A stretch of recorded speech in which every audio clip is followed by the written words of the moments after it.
Kita lanjutkan lagi pengajian minggu kemarin. Kemarin menjelaskan tentang fadilah-fadilah ilmu ya. Salah satunya, barang siapa yang menempuh perjalanan menuntut ilmu, maka Allah akan mudahkan baginya jalan menuju surga. Nah itu fadilah ya, menuntut ilmu. Bahkan fadilah yang lain ya, malaikat meletakkan sayapnya ya untuk orang yang mencari ilmu karena ridho dengan apa yang dicarinya ya.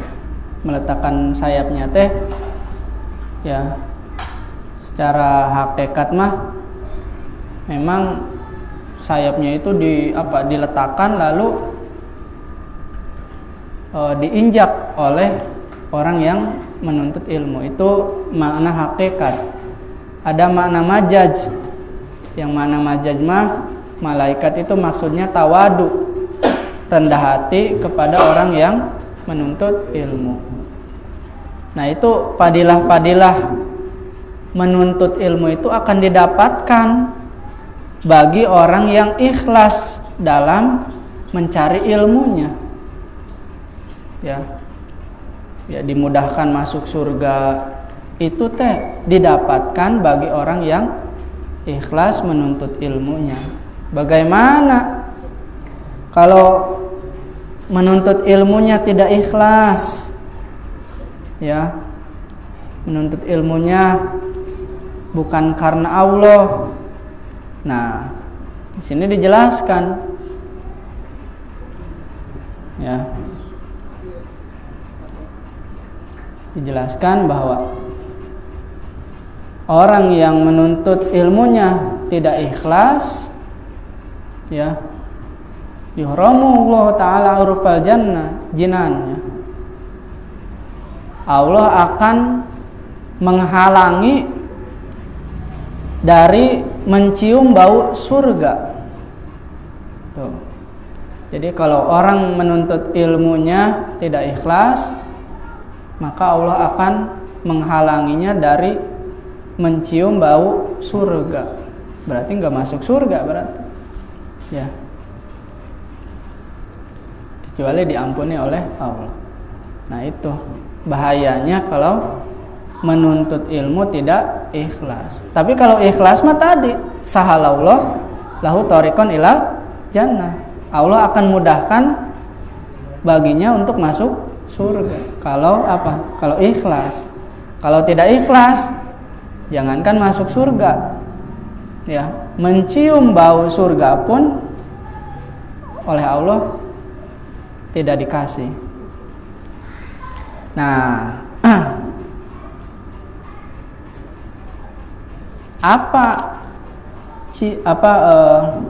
kalau tidak ikhlas berarti apa? Berarti dia menuntut ilmunya bukan nyari ridho Allah, tapi mencari liyaktasiba bihi malan. Dia menuntut ilmunya untuk mendapatkan harta ya, terus supaya mendapatkan martabat, kedudukan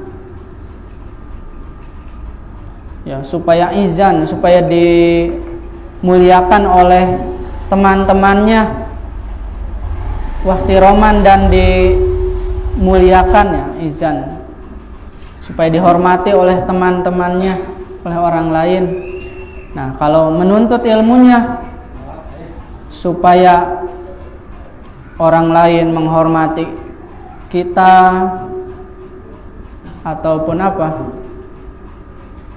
untuk mencari harta, nah itu ciri orang tersebut mencari ilmunya tidak ikhlas. Nah itu ciri orang yang tidak ikhlas itu seperti itu ya. Bahkan nah di sini juga peringatan bagi orang yang menyuruh kepada orang lain untuk berbuat kebaikan. Ada peringatan nih di sini bagi ustadz ataupun kiai ya yang menyuruh kepada orang lain untuk berbuat baik, tapi dianya tidak melakukan kebaikan, bahkan menyalahi apa yang dia ucapkan, ada ininya, ada akibatnya. Ya, di sini ada hadis nih di sini. Pada hari kiamat ada seorang laki-laki yang berilmu, ustadz atau kiai lah. Nah, si kiai tersebut ataupun ustadz tersebut oleh malaikat dilemparkan ke dalam neraka. Jadi kalau kita kalau bahasa Sunda mah digebotkeun. Ya. Dilemparkan ke dalam neraka sehingga si ususnya itu pada keluar. Si ususnya pada keluar. Nah, penduduk neraka tuh kok ada orang ususnya keluar, sehingga apa? Penduduk neraka pun mendekati orang yang tadi dilemparkan ke neraka hingga ususnya keluar. Pas dilihatnya oleh penduduk neraka, oh, gini ustadz dia mah, gini kiai, gini, gitu, ya. Kok Pak Kiai atau ustadz kok ada di sini? Sampai ususnya tuh keluar gitu, kok ada di dalam neraka. Nah, Pakun tu amirul bima'ruf wala atiyatahu, kata ustadz atau kiai tersebut, aku teh ya memerintahkan kalian untuk berbuat kebaikan, tapi aku tidak berbuat baik, malah aku tidak berbuat baik gitulah. Wa anha anil munkar wa atait, aku melarang dari berbuat kemungkaran, malas saya mendatanginya, katanya gitu. Jadi punya dosa itu tadi. Ya, bahayanya jadi orang yang hanya memerintah kepada kebaikan, ya melarang orang lain untuk berbuat kemungkaran ataupun maksiat, ya. Kalau dia tidak melaksanakan kebaikan ataupun malah melakukan kemungkaran tersebut, ya tidak sesuai lah dengan ucapannya, tingkah laku dan ucapannya. Nah, itu nanti pada hari kiamat oleh malaikat dilemparkan ke dalam neraka sehingga ususnya pada keluar ususnya. Nah, gitu ya. Nah, ini bahayanya kalau kita hanya memerintahkan kepada kebaikan tapi tidak melakukannya. Hei, sholat Jumatan misalnya. Manehna enggak sholat Jumatan misalnya. Itu bahaya ya. Orang yang seperti itu. Tapi di sini ada hadis. Ruwiya an Anas radhiyallahu anhu annahu qala qultu ya Rasulullah la na'muru bil ma'ruf hatta naf'alahu wa la nanha 'anil munkar hatta tajtanibahu. Qala murru bil ma'ruf wa in lam taf'aluhu wa nahu 'anil munkar wa in lam tajtanibuhu. Diriwayatkan dari Anas radhiyallahu anhu bahwa beliau berkata, wahai Rasulullah, kami memerintahkan kepada kebaikan sampai kami melakukan kebaikan tersebut, dan kami melarang kemungkaran hingga kami menjauhi kemungkaran tersebut. Jadi beliau teh ya memerintahkan kepada kebaikan, ya dianya juga melakukannya dulu gitu. Mencegah kemungkaran, dianya sudah menjauhi kemungkaran tersebut. Faqala murru bil ma'ruf. Kata Nabi, perintahkan saja kebaikan walaupun kalian tidak melakukan kebaikan tersebut, kata Nabi. Wanhau 'anil munkar wa in lam tajtanibuh. Dan kata Nabi, cegahlah kemungkaran walaupun kalian tidak menjauhinya. Nah, gitu ya. Ya walaupun di sini Nabi ya walaupun masih bisa dikatakan masih ahli maksiat, gak apa-apa. Kata Nabi, perintahkanlah kebaikan kepada orang lain. Gitu. Tapi walakin yakbahu ya al-mar'i, akan tetapi jelek kayak gitu teh, buruk. Ya, walaupun Nabi memperbolehkan lah gitu. Ima ada preman gitu. Segala merintahkan kebaikan, merintahkan sholat lah kepada saya gitu. Manehna gitara sholat gitu misalnya. Gitunya. Nah, itu teh boleh. Kata Nabi mah boleh. Boleh-boleh saja. Gitu. Tapi itu perbuatan yang buruk ya, yang kurang baik lah. Gitu. Sebenarnya mah kalau nyari orang ya yang memerintahkan kepada ibadah, kepada amal soleh harus baik dulu mah ada. Perasaan ya nggak ada gitu. Nggak ada. Gitu. Ya, kiai ustadz juga kan punya dosa. Kalau harus bersih dulu, nggak punya dosa, baru memerintahkan kepada kebaikan, ya kayaknya nggak ada yang memerintahkan kepada kebaikan. Gitu. Kita mah hanya berusaha mujahadah.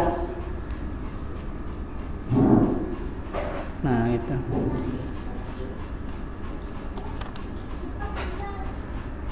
Yang si imru'un qad rama ghaira ilahin. Nah, orang itu durhaka ya, mengajari seseorang ya ilmu kalau seseorang tersebut mencari ilmunya tidak karena Allah. Jadi gini, kiai atau ustadz ya durhaka mengajari ilmu kepada santrinya kalau kelihatan santrinya itu nyari ilmunya itu tidak ikhlas gitu. Tidak ikhlas.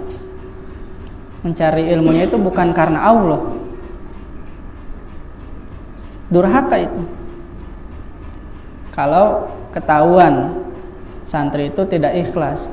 Ada nggak cirinya santri yang nyari ilmunya tidak ikhlas? Ada. Di sini dijelaskan lagi.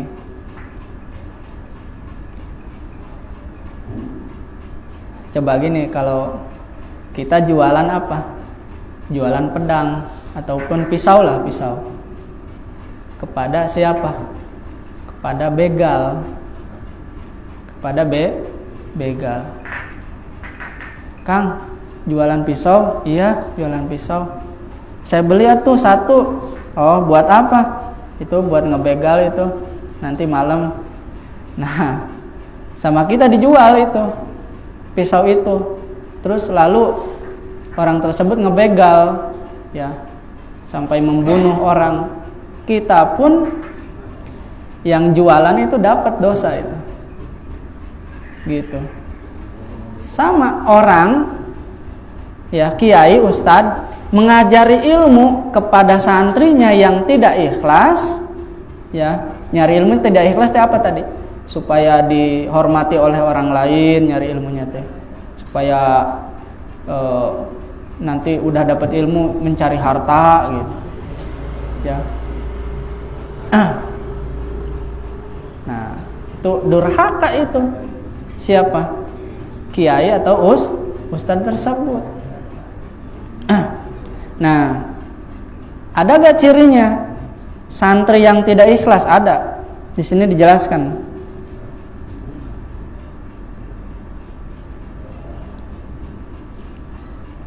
Nah, faiza ra'al mutalim.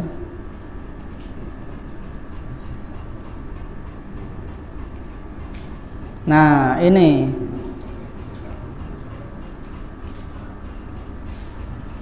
dia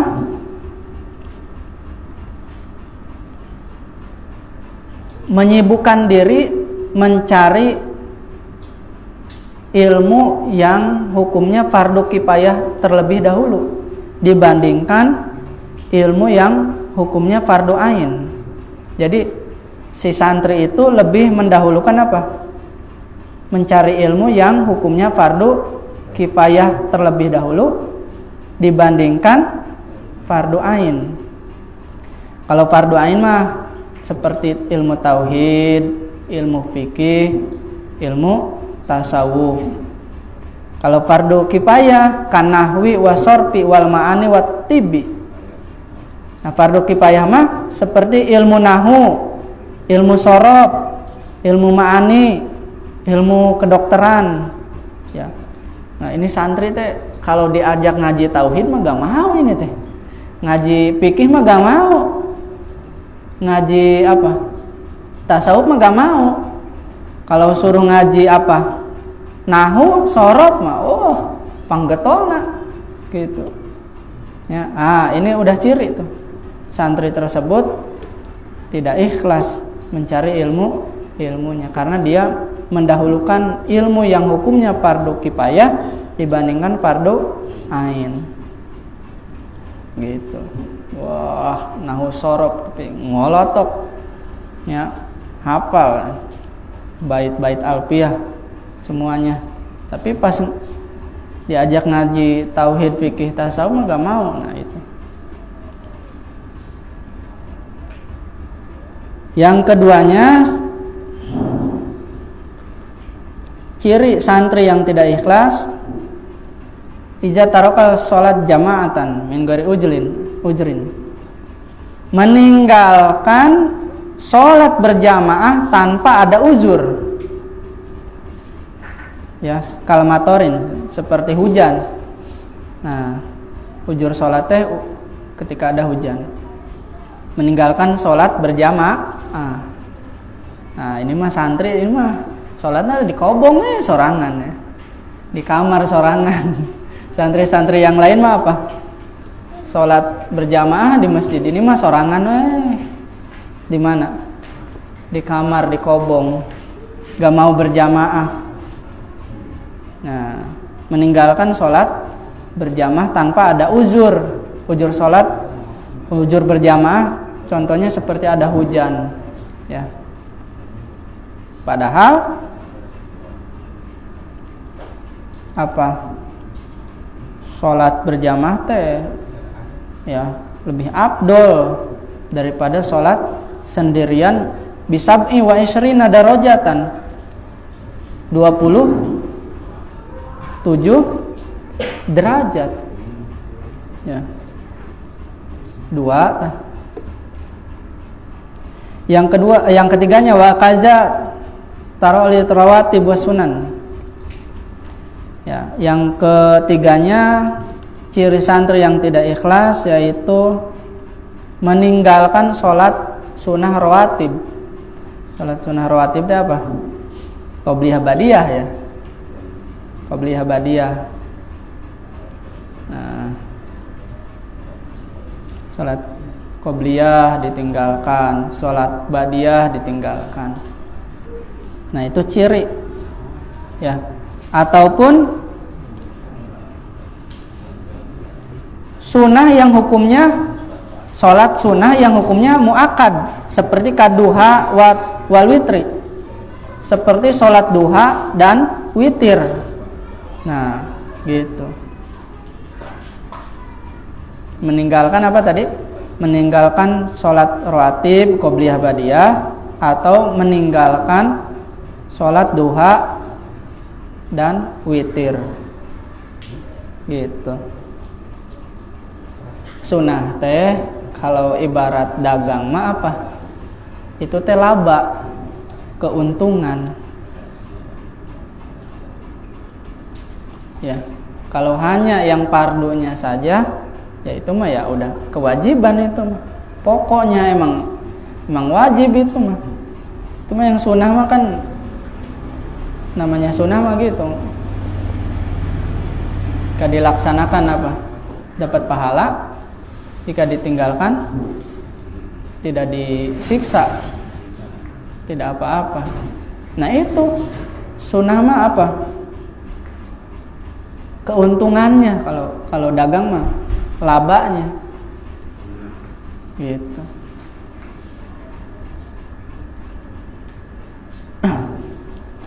Nah itu ada 3 ya santri yang tidak ikhlas. Ketahuan di pesantren juga sama, kelihatan sama saya ini. Ya suka diperhatikan gitu. Ini mah ya lihat juga santrinya juga badeg gitu, kadang suka ngerokok di mana, di toilet. Kalau sholat susah aja itu mah, diajak berjamaah teh udah beda ini kayak ngaji kadang kabur, ini teh bolos kabur kalau ngaji teh udah beda. Ini udah tidak ikhlas nih, ketahuan dari ciri yang 3 itu. Nggak semangat ngaji, malah kabur. Nah itu ya, itu ciri santri yang tidak ikhlas. Wali alimil ukhra alamat tentara. Nah ini ada ciri-ciri ulama akhirat. Ciri-ciri ulama akhirat. Ada ulama akhirat. Ya, ada ulama su teh buruk, ulama buruk. Ya, ulama juga dibagi 2 ya berarti. Ada ulama akhirat dan ulama su, ulama buruk. Ciri-ciri ulama akhirat yang pertama, la yatlub ad-dunya bi ilmin. Tidak mencari dunia dengan ilmunya. Yang pertama tuh. Jadi ilmunya teh bukan untuk nyari dunia, tapi untuk nyari ridho Allah. Adapun dunia mengikutinya itu mah bonus. Kalau orang nanam padi biasanya rumput jadi gitu kan. Kalau orang hanya menanam rumput, padi jadi enggak? Tidak. Gitu. Kalau ulama nyari ilmunya, menyebarkan ilmunya ikhlas, itu biasanya rumput jadi atau apa? Dunia akan ikut. Asani. Nah, yang keduanya yaitu la yukhalif apa qauluhu fi'lahu bal yakunu awwal amilin bima ya'muru bih wa yajtanibu lima yanha anhu. Yang keduanya ya perkataannya itu tidak menyalahi perbuatannya, atau ginilah, perkataannya itu sesuai dengan perbuatannya. Kalau dia memerintahkan orang lain untuk berbuat baik, ya dia orang yang pertama kali melakukan kebaikan tersebut. Ya, kalau memerintahkan kepada keburukan, ya mencegah keburukan, maksiat dan sebagainya, dialah orang yang pertama kali menjauhi maksiat tersebut. Nah itu. ciri yang kedua. Yang ketiga, ya, dia mementingkan ilmu yang bermanfaat, ya, yang bisa menjadikan dia taat, ya, ilmu yang menjadikan dia cinta kepada ketaatan, ya, gitu. Ilmu teh banyak, sebenarnya banyak, tapi ada ilmu yang bisa membuat seseorang itu menjadi senang melakukan ketaatan kepada Allah. Nah, itu ulama akhiratnya lebih mendahulukan ilmu yang bermanfaat, yang menjadikan dia, ya, jadi yang menjadikan ilmu tersebut kepada dia lebih cinta kepada apa? Ketaatan. Yang keempat, mujtaniban at-tarafuh fil mat'ami wa tajum fil maskan fi awasasi. Nah, ciri ulama akhirat yang keempat yaitu menjauhi bermewah-mewahan di dalam makanan, ya, tempat tinggal, ya, dan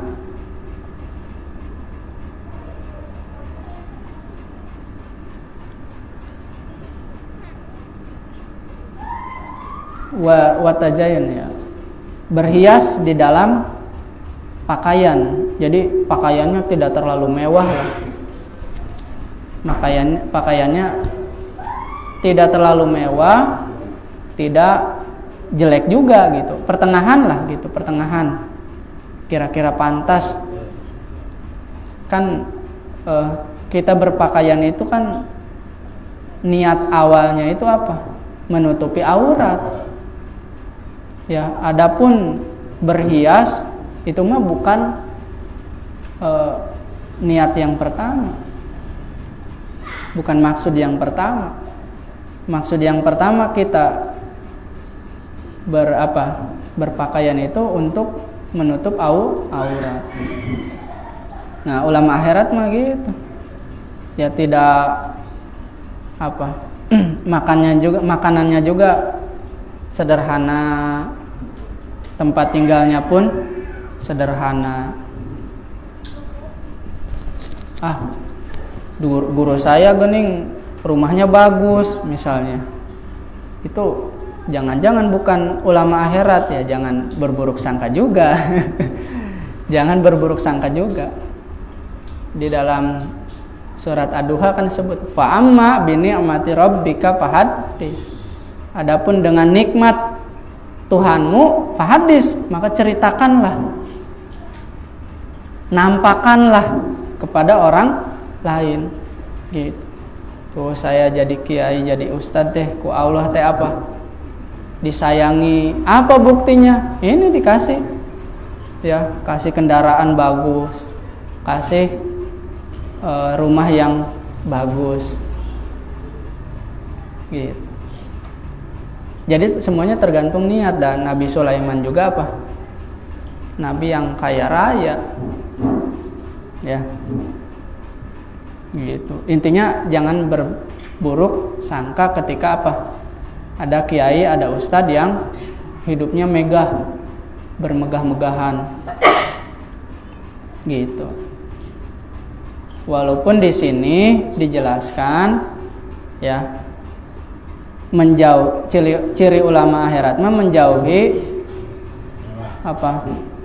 kemewahan di dalam makanan, tempat tinggal, ya, dan pakaian.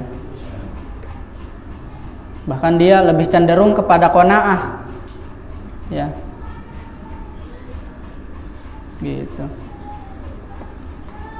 Yang kelimanya yaitu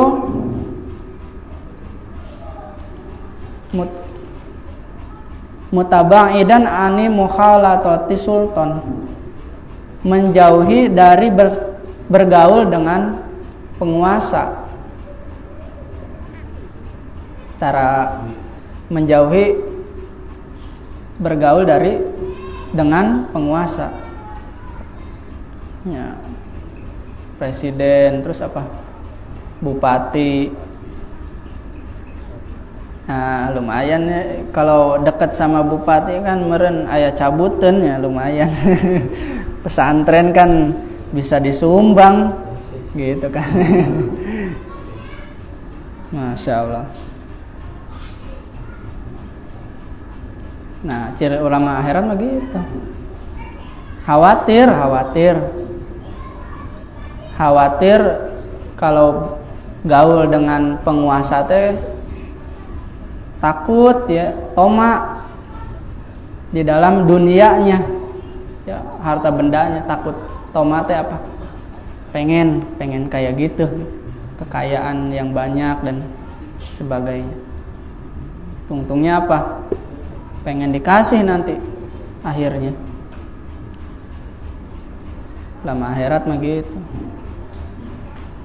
Gimana kalau bercampur dengan sultan, dengan penguasa untuk memerintahkan kebaikan dan mencegah kemungkaran, itu mah bagus, gak apa-apa, tidak apa-apa.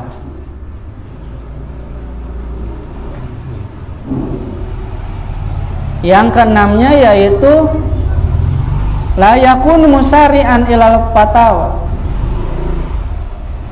tidak cepat-cepat menjawab ketika dimintai fatwa ya. Bahkan dia ya tanyalah tuh kepada yang lebih ahli gitu. Pak Kiai, apa ini hukumnya? Gini. Aduh, saya nggak tahu ini. Bukannya nggak tahu ya, masih ragu lah hukumnya, agak-agak lupa lagi gitu. Jadi nggak dijawab pada hari itu. Ya, ditangguhkan dulu.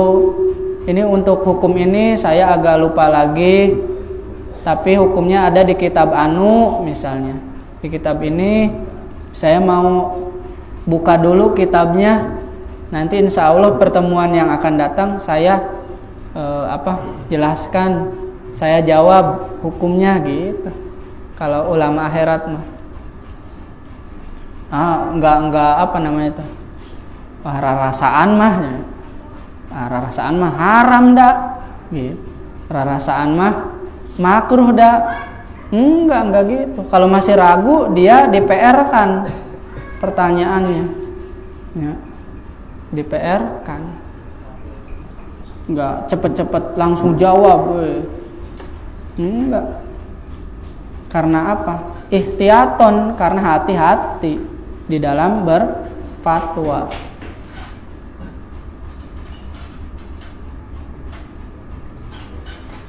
Bahkan kalau pertanyaannya sulit, dia tidak malu berkata la adri, aku tidak tahu gitu. Gitu kalau ulama akhirat mah. Aduh ieu teh pertanyaan teh susah, belum tahu jawabannya. Ya udah ngomong aja, la adri, aku tidak tahu jawabannya. Gitu. Era kan ya di kiai ustad gini ditanya teh nyaho ieu kumaha. Ieu mah lain ustad juga nih mah. Ya nya kumaha tuh dah. Tidak semua ilmu diketahui. Kadang ilmu yang udah diketahui kadang ada lupanya gitu kan. Nah, tidak cepat-cepat melakukan menjawab pertanyaan orang lain atau memfatwakan hukum kalau hukum itu emang masih diragukan.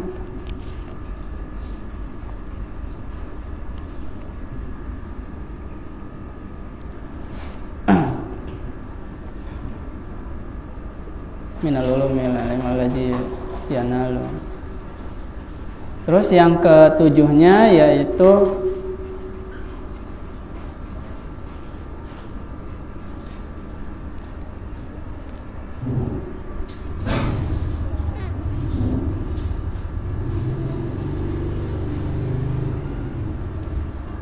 suka mendahulukan ilmu batin, ya ilmu inilah, ilmu tasawuf. Jadi lebih mementingkan ilmu tasawuf.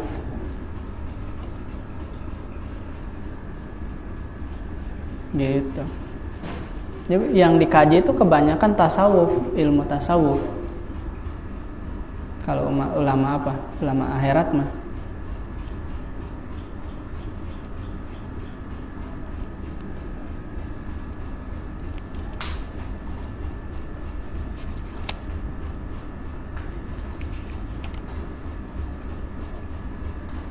Jam berapa? Jam 9.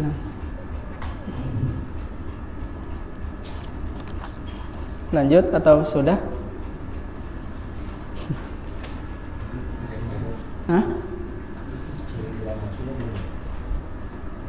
Kalau ulama so ya mungkin kebalikannya. Kebalikan dari tadi. Nah, wa a'immatu kasyafi'i wa nahwihi kanu ala sitihsalin kamu.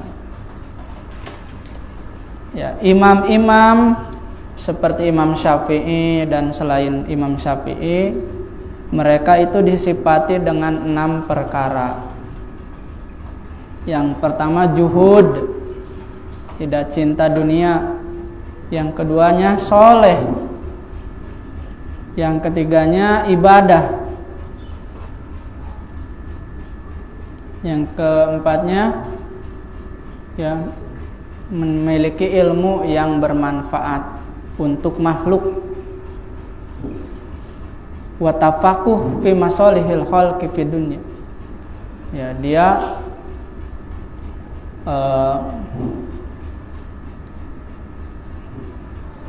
mempelajari ilmu teh untuk kemaslahatan makhluk di dunia.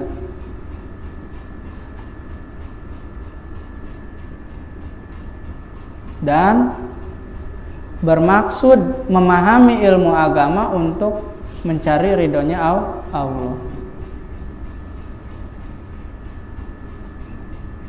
Nah, ciri Imam Syafi'i kan tadi ibadah ya. Anahu yaqsimu laila. Nah, Imam Syafi'i itu membagi malam itu menjadi 3 bagian. Yang satu bagian untuk ilmu, yang satu bagiannya lagi untuk ibadah, yang satu bagiannya lagi untuk tidur. Jadi malam teh jam 6 kan ya, misalnya jam 6 maghrib lah sampai jam 6 lagi misalnya. Nah, itu teh dibagi 3 tuh. Jam malam teh sebagian untuk belajar, untuk ilmu, sebagian lagi untuk tidur, sebagian lagi untuk ibadah. Dibagi 3 berarti ya sekitar jam 6 maghrib lah, maghrib sampai jam 10 untuk belajar, ngaji sampai jam 10 nya kuduna ngaji teh. Jam 9 geus ngantuknya. Jam 10, nah dari jam 10 sampai jam 2 itu tidur. Jam 2 teh bangun. Nah dari jam 2 sampai jam 6 itu pakai ibadah. Gitu. Imam Syafi'i itu kayaknya beda jauh jeung urang mah jauh gitu.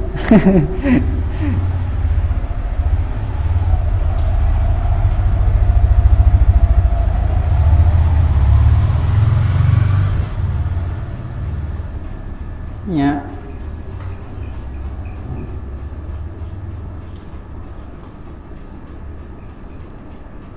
Qala Rabi' kana Syafi'i rahimahullah ta yahtang Al-Quran fi Ramadan sittina maratan kullu dzalika fi shalat.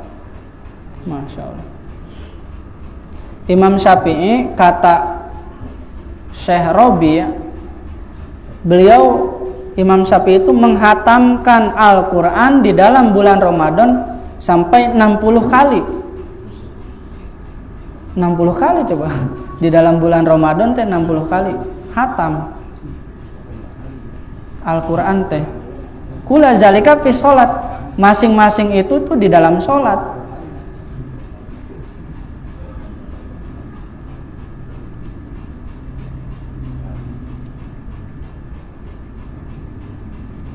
Ya, ini mah karomah, ini mah kalau nggak pakai karomah mah 60 kali di dalam bulan Ramadan hatam Quran. Beda ya.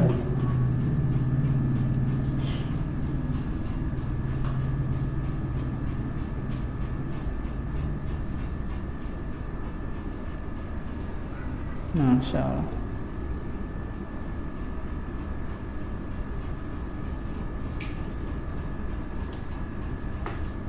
Bahkan Imam Syafi'i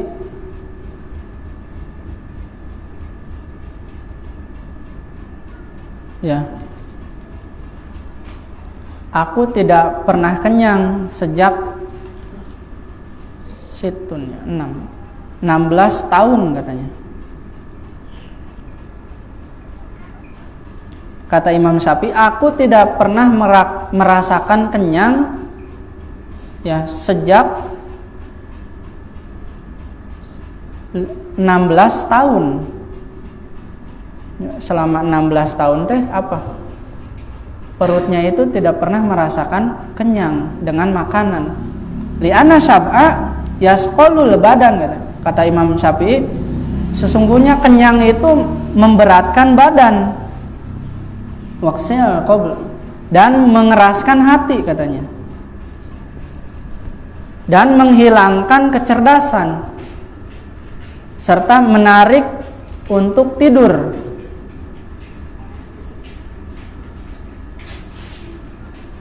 Dan melemahkan dari melaksanakan ibadah. Kata Imam Syafi'i gitu. Aku ini 16 tahun tidak pernah merasakan apa? Kenyang. Kenapa sih nggak merasakan kenyang?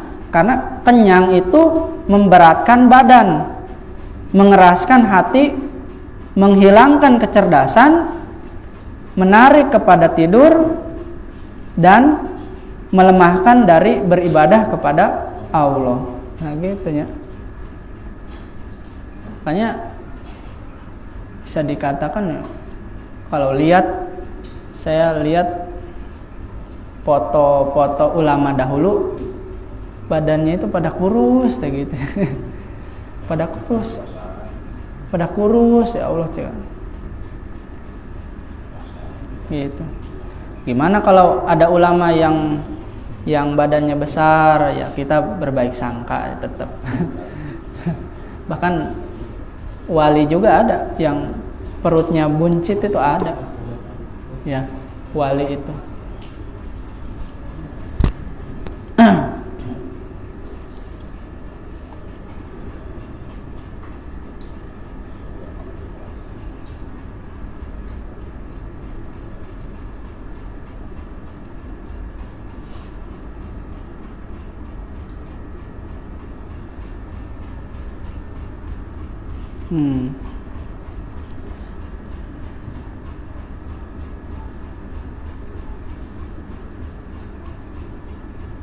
Adapun juhudnya Imam Syafi'i, juhudnya tidak cintanya Imam Syafi'i kepada dunia, beliau pernah mengatakan,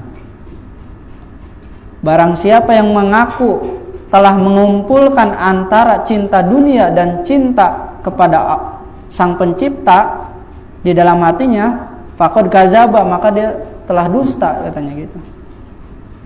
Barang siapa yang mengaku dia sudah bisa mengumpulkan antara cinta dunia dan cinta kepada Allah di dalam hatinya, maka dia telah dusta, telah berbohong. Jadi gak bisa cinta dunia dan cinta kepada Allah itu di dalam hati bersatu, tidak bisa. Kalau orang lari berjalan ke timur, berarti menjauhi apa? Barat. Kalau orang berjalan ke barat, menjauhi timur, gitu. Orang yang cinta kepada Allah, maka tidak akan cinta kepada dunia. Artinya apa? Juhud. Akan muncul sifat juhud. Juhud bukan artinya tidak punya dunia, bukan. Tidak cinta dunia. Ya, Nabi Sulaiman hartanya banyak, tapi beliau itu termasuk orang yang atau nabi yang zuhud. Jadi juhud hatinya tidak cinta dunia, walaupun punya dunia gitu, punya harta dan sebagainya. Tapi ada yang lebih dicintai dari itu semua, apa? Cinta kepada Allah. Da yang ngasih rezeki harta da Gusti Allah. Hanya cinta mah ke Allah nawe langsung. Gitu. Ini Imam Syafi'i-nya luar biasa.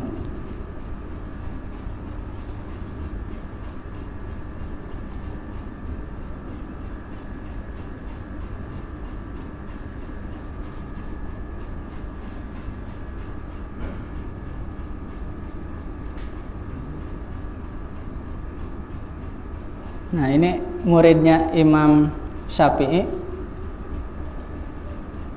ya, Imam Ahmad bin Hambal. Beliau mengatakan, aku tidak sholat semenjak 40 tahun kecuali aku mendoakan Imam Syafi'i, ya, di dalam sholatnya. Jadi gitu ya. Muridnya selama 40 tahun nih, muridnya Imam Syafi'i, yaitu siapa? Imam Ahmad bin Hambal. Beliau itu, Imam Ahmad bin Hambal, ketika sholatnya itu selalu mendoakan gurunya. Selama berapa tahun? 40 tahun. Gitu. Selalu mendoakan gurunya.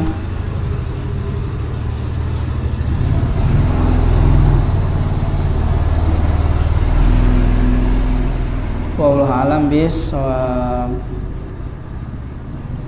Mudah-mudahan kita semua diberikan pertolongan oleh Allah untuk bisa mengamalkan kitab ini.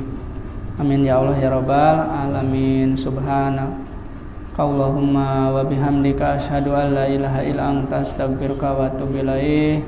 Mohon maaf lahir batin. Assalamualaikum warahmatullahi wabarakatuh.